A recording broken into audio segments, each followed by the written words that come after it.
Right, we're live. The whole 0 viewers, which is never great, but we're going to do this video anyway because we need to talk about Night of Champions that happened last night, which we were able to watch live because it was in Saudi Arabia. So UK time, it was on at 6 o'clock. So myself and Talia enjoyed Night of Champions last night with some Domino's pizza. Should have been Papa John's really, but I'm sure Papa John's sponsors some of the matches in WWE.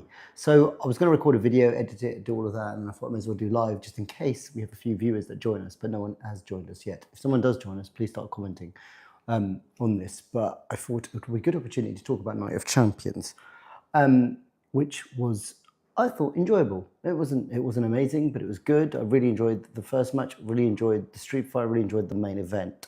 Which we will talk about probably in the most depth, because I thought it was a really, really good main event, which I don't think everyone probably thought, because I suspect there'll be people who say, oh, it was too much interference, blah, blah, blah, blah, blah. We'll talk about that shortly.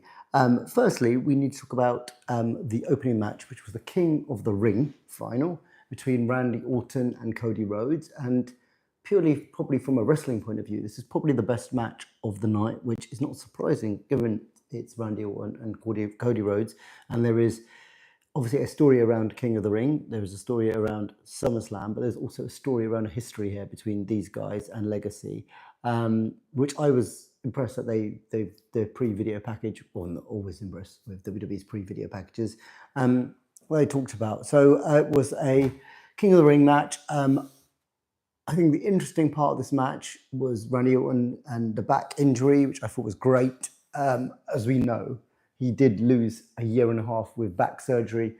He was out. There was even talk at the time, well, rumors at the time that he may not come back. I thought this was really well done in terms of how he sold the back injury, how he played a part in everything, and even when he was delivering moves, they were hurting him more than they were hurting Cody. Particular highlight, I think, from the match was the first RKO out of nowhere, which was literally Cody just chatting to him, and he just hits him with an RKO. And then it was the RKO off the Cody cutter, which was great.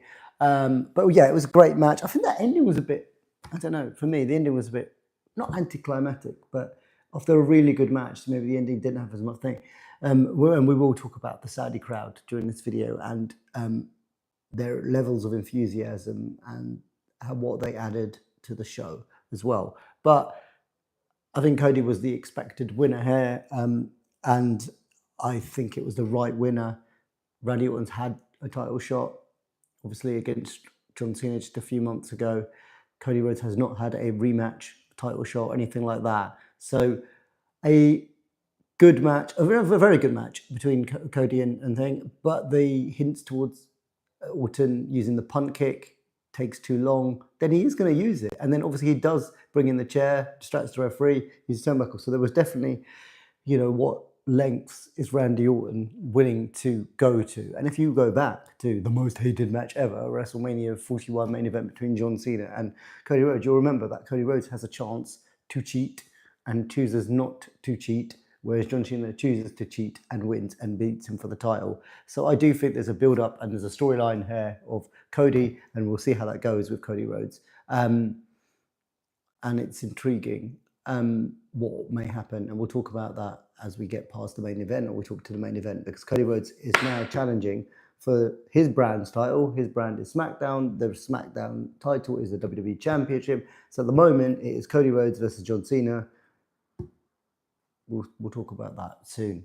So next match was the biggest pleasant surprise of the night, which was a street fight between Raquel Rodriguez and Rhea Ripley. I thought this was really good and unexpectedly good because, ultimately this is like a Monday Night Raw match maybe, and they've had quite a few matches before, but they always have good matches. And I really enjoyed this. And some people say that Raquel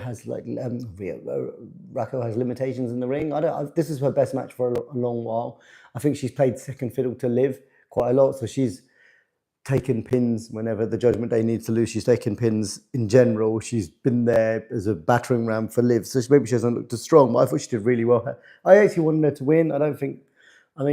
Obviously now it sets up Rhea Ripley as a challenger for the title again. But I think Raquel would have benefited more from a win here, and I wouldn't have minded Raquel getting a win. But it was a good match. It was pleasant surprise. Like I said, I was not expecting much from this match. I thought it was good. The crowd went into this women's match, and we'll talk about the other women's match shortly, and the crowd. But it was a good win, and I suspect. I don't know. I don't. It's interesting because Asuka obviously doesn't win, doesn't set up a match with Io Sky. Who's Io Sky? I mean, Io Sky, as many people tell you, has not defended the belt since WrestleMania, since defending it at WrestleMania. So we'll see what happens in that scenario. Next up was the United States Championship between Jacob Fatu and Solo Sikoa. Probably the most disappointing match. I think we've been looking forward to, or I have been looking forward to, them going at it for a while. Obviously, it's been hinted for a while. It's happened, the split. I don't think it was a particularly great match. Probably one of Jacob Fatu's weakest matches since he's joined WWE. I don't think it did. I mean, I'm really pleased for Solo because I love you, Solo. But I do love Solo. I'm glad he's won the title. Obviously, loads of interference. The return of Tanga Loa.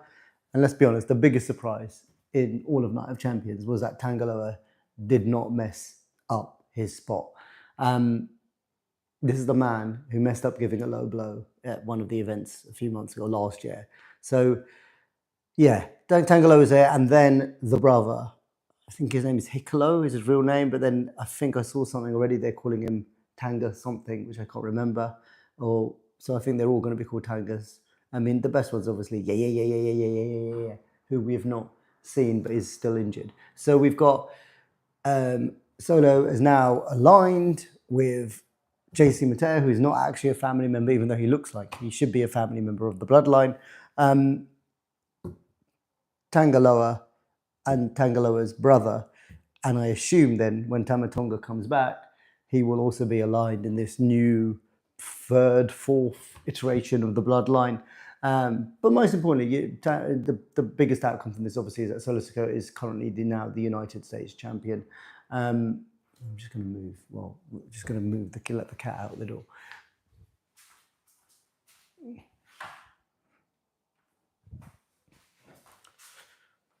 Right.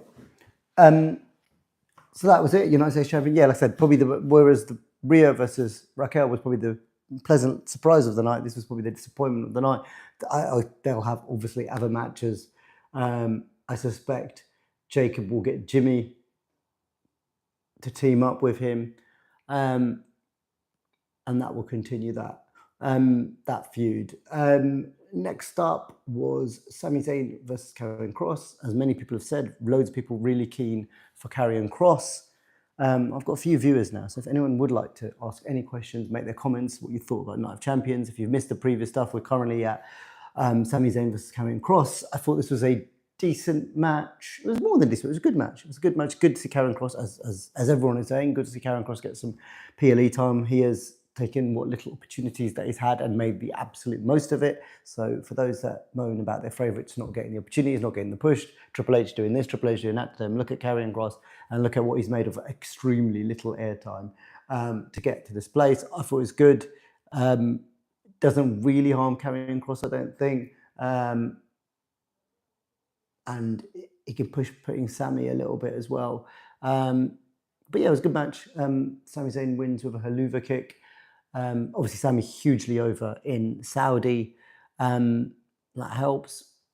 Penultimate match, the Queen of the Ring. Was this a disappointing match, or was it a disappointing match and the crowd did not help this match, is what I would say.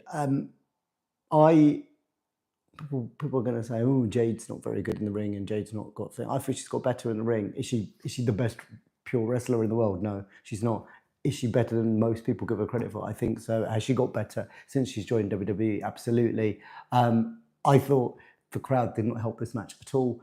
I'm not going to say probably what I really think of the crowd because I don't think YouTube banned you for that kind of stuff. So I'm not going to say that. However, what I would say is it didn't help. It didn't help this match. It was a decent match. It wasn't amazing, but when there's no energy in the crowd, wrestlers feed off that. It's difficult. From that, Saudi disproportionately quiet for women's matches. Yes, it has to be said. I can say I don't think without getting any sort of controversy. That's not a controversial opinion. They obviously huge fans of Rhea Ripley earlier. They made a lot of noise, and obviously there was a lot of gimmicks and tables and chairs and kendo sticks and belts. I need to mention that belt, which looked vicious, the studded belt that Raquel Rodriguez took everywhere, including her ass. I think that was yeah. So I mean, even if I think when Liv won the title here, I think when Asuka beat Bianca Belair for the title, I remember the crowd not being great for it. It is what it is. We've got the Royal Rumble in 6 months there in Saudi. Obviously, you have an hour plus women's match in the Rumble.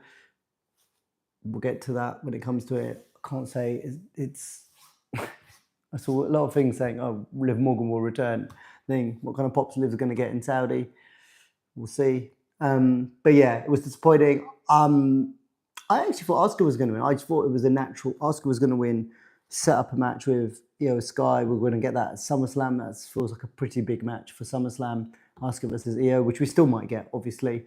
Although Rhea's obviously in the picture, winning her match, and is she contender? We've obviously, for the women's side of any title stuff, we've got Evolution, which comes up in 2 weeks' time, I believe it is. Saturday night's main event, which I assume will be all male because all the women will be wrestling the next night at Evolution. So you've got that. So you've got a lot of bits to happen with the women. There will be some big women's matches, obviously, with big women's matches at Evolution. So that will play into that. You've still got Naomi hanging around with Money in the Bank. I mean, the obvious one that a lot of people are saying is that Jade will challenge Tiffy, Naomi will cash in. Makes sense given the rivalry. I think that's probably a bit too obvious, but maybe that is just the straightforward way that we'll go with that. So yeah, disappointing match, I think, from a crowd point of view. Yeah, it'll be interesting to see the reaction that Jade gets back in America. I actually thought she gave a really good promo afterwards as well. Mentioned the booing, didn't hide away from it, didn't pretend it wasn't there. Zero reaction, a lot of boo. Why are you booing? Why are you booing Jade Cargill? Like, especially when she's won, why are you booing her? Like, you can boo her in the match, you can cheer more for Asuka, I get it. But why are you booing Jade Cargill? That is a question that we need to ask her. And people say, oh, she's not this. I mean, I have to say this, she looked like Storm. If they were, I mean, they are remaking an X-Men movie. I'm not sure if she wants to do acting or she can act or whatever, but you could just literally cast Jade Cargill as Storm. She looked exactly like Storm. The comic book fan in me was, yeah, I mean, obviously, she's got the Storm gimmick, she's got all of that. But yeah, it was great. I think if you're going to have to cover up in Saudi, like you have to as a woman, which is, when we're watching events in there where women still have to cover up, different subject, I know. And again, have to be careful on the YouTube before we say anything controversial. However, what I would say, Jade made the absolute most of that and looked exactly like Storm from the X-Men. But yeah, it is what it is in that scenario. And we'll see how it all plays out in the women's division with Evolution in 2 weeks. And then obviously leading into SummerSlam and Naomi still hanging around with the Money in the Bank briefcase. Main event. And I think you have to put this card in context. I think it was a good card on paper. So it was decent. One match that I thought was better than it was going to be. One match that I thought was worse than it was going to be. What I would say is this was one match PLE in many ways as well, right? You have a match as big as John Cena versus CM Punk for the last time, we think anyway. I thought this was great. This was just entertaining. I thought it was a great wrestling match for the first, whatever it was, 15, 20 minutes. And I love the almost bloodline rules craziness, which I know is going to be like, oh, it's overbooked. It all makes sense. There's all storylines. There's multiple intertangling storylines. And I think this is where Triple H doesn't get enough credit now, because suddenly, everyone was up Triple H's ass a year ago and the greatest booker of all time. Now he's the worst booker of all time and whatever. And as always, the truth is somewhere in between that. And he's doing a very good job, I think, obviously, because people are still watching this and people maybe aren't, as I've said many times on this channel, the WrestleMania 40 build-up was, in my 30 plus years of watching wrestling, the best period of wrestling ever. That was just a phenomenal, and then the event itself was phenomenal. So if we're not reaching those levels, that's not that's a once in a lifetime or once in my lifetime situation where you've got it that good in terms of a build up for the main show and then the main show being that good. So that's where we are with that. So I thought, I really enjoyed it. I thought these two, I saw a clip of the post show and Jackie Redmond said, Punk is 46 and Cena's 48. I think they did a flipping good job for someone who's 46 and 48, someone who's on his last run, someone who's come back. And we need to talk about CM Punk's match quality since he's came back to WWE, was in the Royal Rumble, had some dark matches before, was in the Royal Rumble, got injured, came back, and his match quality, look at his matches since then. The 3 matches against Drew. The first one at SummerSlam was great in terms of storytelling, great thing with Seth as the referee. The strap match, which can be a lot of crap, can't it? But that was really, really good at Bash in Berlin. And then a phenomenal Hell in a Cell match. And then you look at his match with Seth at the first night of Raw with Netflix, first night of Netflix. Superb match. And then you look at, I think the order is then him in Elimination Chamber. That was brilliant. And obviously we got the whole sequence with Cena and obviously his triple threat, before his triple threat, the cage match with Seth Rollins. He's probably had some other matches, obviously. Then he's had match with AJ Styles or the Fatal 4-Way and that. So I think he has had a superb run of matches in terms of match quality. He's not wrestling too much. He's not wrestling too little. He's around. He's a massive pop every time he comes out. Obviously, on the mic, as he proved on Friday, in a completely different way. I think he's probably in the running for, if you think of like Drew and Liv were the best wrestlers in terms of overall what they did last year, I would say CM Punk is in the running 6 months into this year in terms of everything that he's done and what he's doing and match quality. So CM Punk and Cena can still go. I loved it. I love the force finishes. I love the 1 AA, 2 AAs, super AA off the thing, and Punk kicking out, a Roman Reigns-esque kick out on those last 2 AAs with the split of the seconds before the referee touches for the 3. So yeah, I really, really enjoyed this match. I appreciated the fact that it was the last time. I did say on my preview show, would I have preferred it in anywhere but Saudi? Probably, if I'm honest. Crowd were good, and the crowd, let's talk about the crowd. I think the crowd were terrible. Obviously they made noise. Did it always correlate to the show? I don't know. Is that their right to do it? Yes. Was them trying to prove a point that they can be noisy? And yeah. Did it always make sense? No. Did they go quiet for women's matches? Yes. Is that great? No. Is the crowd just all male? Yeah. Did you see how many women did you see in the whole crowd? And obviously, you'd say in the old days that was a typical wrestling crowd. However, wrestling has evolved as it's moved on, and it has broadened itself to an audience. It is what it is.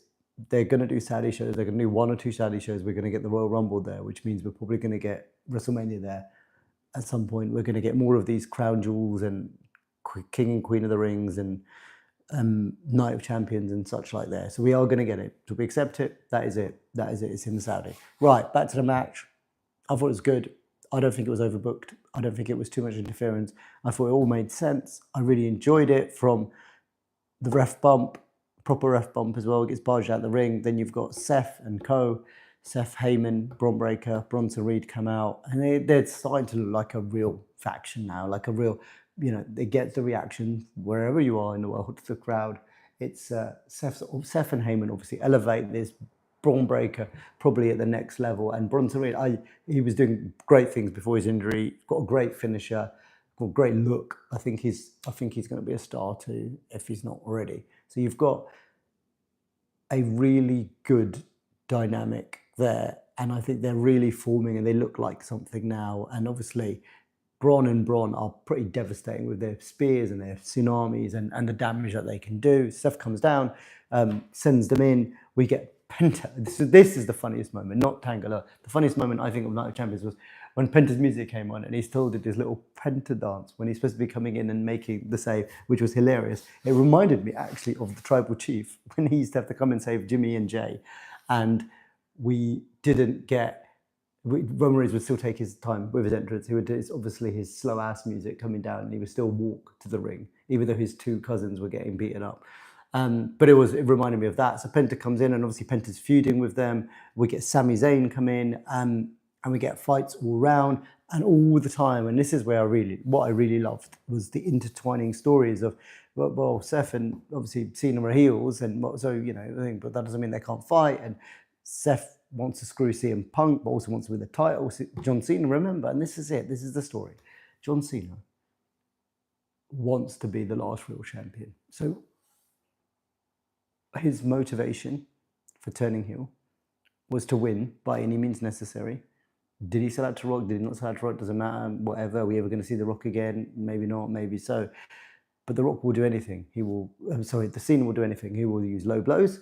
He will use chairs. He will use the title a lot. He will cheat. He will use Travis Scott if he needs to. He will do whatever he can. However, we did see some signs of him doubting whether this is the right way to do it. So, where does that leave us? That leaves us with a story of Cena obviously trying to retain his title. Remember, he's got 6 months. He won it in April. He's had it for 2 months. He's got 6 more months to hold on to that title. When he retires on the 31st of December, on his last appearance, he wants to be the last real champion. That's the motivation. That's why he's turned bad. That's what he wants to do. He wants to ruin wrestling. He's had enough of people booing him, all of this sort of stuff, right? So you take that. You've got Seth there, who hates CM Punk, and you've got that situation. You've got CM Punk, who wants to win the title. And then you've got this intertwining thing. And then so he did one actual pure babyface thing, one real babyface thing, which was he didn't use the title to get disqualified. He stopped that, and then he started fighting CM Punk. He also started being at Bronson Reed and Braun Breaker. However, that was to stop the interference in the match. So did he do that as a babyface? But the crowd loved it, which is interesting. And obviously it was like old Cena, Super Cena, beating everyone up. So you've got that. So you've got a whole dynamic of what John Cena is going to do, what John Cena is not going to do, and hints at the thing. However, ultimately, this is great. I don't know if people didn't like it. They didn't like it. It's their prerogative. But for me, this was a really great thing. Was when John Cena then, so they're all out, all this interference is happening. People are going through tables, all this sort of stuff. Finally gets back to Cena and Punk. This age-old, 15-year-old rivalry where they've had phenomenal matches. They get there and they finally shake hands. Crowd goes wild. Everyone's really pleased, shakes his hand, and then the perfect camera angle of John Cena and his face doing the face that we saw at Elimination Chamber. And he goes for the low blow on CM Punk. CM Punk is wise to this because he knows John Cena and he sees through him. And if you look at the storyline and that, CM Punk knew not to trust John Cena from day one, right?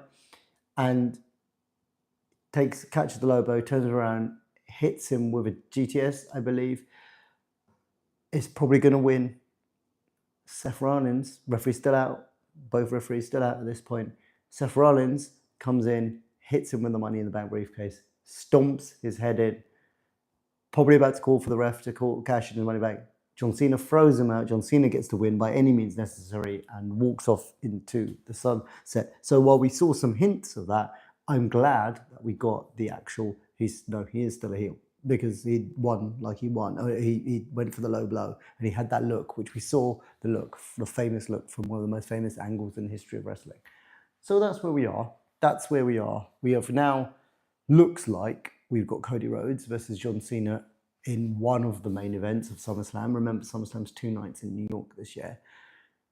And then you've got a whole load of noise around this. So you've got Seth still with the Money in the Bank briefcase. We've still got Saturday Night's main event as well. You've got CM Punk now, screwed over by Seth again in this hatred rivalry. Do we get that match? Is Roman Reigns going to appear before SummerSlam? Is he? So, as I said on the preview show before, Roman Reigns is scheduled to film in Australia in August, mid-August time. Roman Reigns is not hanging around if he does come back. So I don't see the point of Roman Reigns is coming back, of him just doing a run-in at SummerSlam and then not appearing again for months. So surely, if he is going to appear, he appears soon and it's a build up to a match. And I do think he has to have a match because you need this star power. And I keep saying it, it's boring to everyone, but it's the star power you need to sell out a 2-night SummerSlam in a 70, 80,000 stadium in New York City in the first ever 2-night SummerSlam. They have got huge star power. Roman Reigns is another level, and I think you need Roman Reigns there. Plus, I want to see Roman Reigns. That's obviously my selfish thing as well. So, if Roman Reigns is to come back, I think he comes back. How many weeks? With 5 weeks from SummerSlam. I think he has to come back in the next week or two to set up something. How is it going to play out? CM Punk is. Does someone get added to a triple threat at SummerSlam? What is Roman Reigns going to do? Are we going to just get Roman Reigns versus Seth Rollins for the final big match? To me, if we get Roman Reigns versus Seth Rollins, that needs to be the night 2 main event. That's the biggest match. That's the big. We're never going to get The Rock versus Roman Reigns. So for me, the biggest match is Roman Reigns versus Seth Rollins. It's Roman Reigns versus anyone. As I keep saying to people who watch this channel regularly and listen to me regularly, we have got a finite amount of Roman Reigns matches left. It could be under 10. It could be single figures. It could be even less than 9. It could be a small amount. This man has already said 1 more year after next year. He has wrestled once in the Royal Rumble and once at WrestleMania so far this year. It is June. He is definitely not wrestling before SummerSlam. He may wrestle at SummerSlam. That takes you to 3 matches. 1 Royal Rumble, 1 triple threat, and whatever he does at SummerSlam, if he's wrestling there. He is then out for a few months and maybe back for War Games. He might not be back then till the Royal Rumble. He's not going to be wrestling at some bogus Paris pay-per-view, is he? So you have got, so that's what, 3-4 matches this year and maybe 3-4 matches next year. Maybe he retires at WrestleMania 44. And in that time, he may have a handful. He's not going to have a run, so he's going to have a handful of matches. Does he get 1 more title run? We don't know. So for me, that's why Seth and Roman is the match I want to see. And if it happens at SummerSlam, phenomenal. If it happens at WrestleMania next year, I'll take that. Whatever it is, we need that one-on-one match on the biggest stage. It's huge. Seth is getting built up right. Does Seth need to win the title before that? Then it's title match? I don't know. But it depends, again, on Roman's schedule and what happens. What does CM Punk now do for SummerSlam? Can he challenge Gunther? I mean, that is the right brand to challenge someone on. Yeah, it's an interesting one. It's an interesting one because you think Cody has got the title match, and I don't think John Cena is even going to wrestle between now and SummerSlam. So John Cena is going to be the champion. Seth could cash in Money in the Bank on John Cena at some point, but I don't think that's likely in the next 5 weeks. That is the match. Do you add Punk in there because he got screwed over and you get a triple threat between Cody? But I think we've had quite a lot of triple threats recently. They've been brilliant, so let's not complain. But where are we going? Where are we going with it? But I'm intrigued. I'm intrigued. Right, I am going to head off now. So I've talked enough about Night of Champions. Unless any of my 4 or 5 viewers have any questions, any thoughts that I'd like to discuss on Night of Champions, where we go next from here. What is the predictions for SummerSlam? I think the only one at the moment you can actually say looks like it's set in stone for SummerSlam, 5 weeks away, 2 nights, biggest SummerSlam in history, massive stadium to sell out, 2 nights, is Cody versus Cena, which is obviously huge. And I saw the promo for SummerSlam, and Travis Scott is in a promo, which is the last thought I'm going to leave you with, because I know a lot of people hate him. I don't hate him. I like Travis Scott. And I will be happy if Travis Scott appears. But a lot of people won't be. Right. Hopefully, whoever has watched this, 35 viewers in total have watched this thing. If anyone watches this post thing, please comment afterwards. And in the future, join in the chat. I really am intrigued with people's thoughts on Night of Champions, what they enjoyed, the Saudi crowd. I'm intrigued where they think SummerSlam's going. Was there too much interference in the match? Like I said, I don't think it was. I thought it was good. Why Jade's getting booed? You know, all of these questions need to be answered, and I'm always intrigued by people's opinions. Right. Have a great Sunday. Enjoy yourself. I think Raw, SmackDown are going to be pretty good over the next few weeks. SmackDown's going 2 hours, which is the right decision, although we probably had 2 of the best 3-hour SmackDowns in the last 2 weeks, but it is the right decision ultimately, which means people will be fighting obviously more for TV time, and it will be a higher quality show. Raw's probably got it right with the 2 hours, 20 minutes thing, but we'll see. Right, half an hour is done. Enjoy your days. Enjoy the WWE. Most importantly, enjoy the ride.